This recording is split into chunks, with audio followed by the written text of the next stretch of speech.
Wayanad township ഉദ്ഘാടനം March 1 മാറ്റിവച്ചു. വയനാട് മുണ്ടക്കൈ ചൂരൽമല ഉരുൾപൊട്ടൽ ദുരിതബാധിതർക്കായുള്ള ടൗൺഷിപ്പിലെ ആദ്യഘട്ടം വീടുകളുടെ ഉദ്ഘാടനം മാർച്ച് 1 മാറ്റിവെച്ചത്.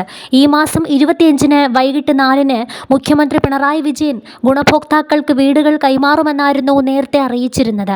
മാർച്ച് 1 വൈകുന്നേരം 3 മണിക്ക് ഉദ്ഘാടനം നടത്തുമെന്നാണ് പുതിയ അറിയിപ്പ്. അവധി ദിവസം ആക്കണമെന്ന് പൊതു അഭിപ്രായം ഉയർന്നു വന്നതിനാലാണ് ഞായറാഴ്ചയിലേക്ക് മാറ്റിയതെന്നാണ് വിശദീകരണം. തെരഞ്ഞെടുപ്പ് പ്രഖ്യാപനത്തിനു മുമ്പായി ഉദ്ഘാടനം നടത്താനായിരുന്നു സർക്കാരിന്റെ ഭാഗത്തു നിന്നുള്ള ശ്രമം. ദുരന്തത്തിൽ പൂർണ്ണമായും വീട് നഷ്ടമായ ഫേസ് 1ൽപ്പെട്ട 178 കുടുംബങ്ങൾക്കാണ് ആദ്യഘട്ടത്തിൽ വീടുകൾ നൽകുന്നത്. ഗുണഭോക്താക്കൾക്കുള്ള പട്ടയ വിതരണവും ഉദ്ഘാടന ചടങ്ങിൽ നടക്കും. കൽപ്പറ്റ എൽസ്റ്റൺ എസ്റ്റേറ്റിൽ 5 സോണുകളിലായി 410 വീടുകളാണ് ടൗൺഷിപ്പിൽ നിർമ്മിക്കുന്നത്. കഴിഞ്ഞ വർഷം മാർച്ച് 27 മുഖ്യമന്ത്രി പിണറായി വിജയനാണ് ടൗൺഷിപ്പിന് തറക്കല്ലിട്ടത്. ഉദ്ഘാടനത്തിന് മുന്നോടിയായി ആദ്യഘട്ട വീടുകളുടെ നറുക്കെടുപ്പും കഴിഞ്ഞ ദിവസം പൂർത്തിയാക്കിയിരുന്നു.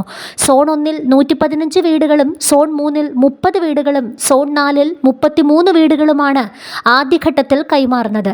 വീടുകളുടെ പട്ടയവും 25 വൈകിട്ട് 4 ടൗൺഷിപ്പ് നിർമ്മാണം നടക്കുന്ന എൽസ്റ്റൺ എസ്റ്റേറ്റിൽ നടക്കുന്ന ചടങ്ങിൽ മുഖ്യമന്ത്രി പിണറായി വിജയൻ ഗുണഭോക്താക്കൾക്ക് കൈമാറും.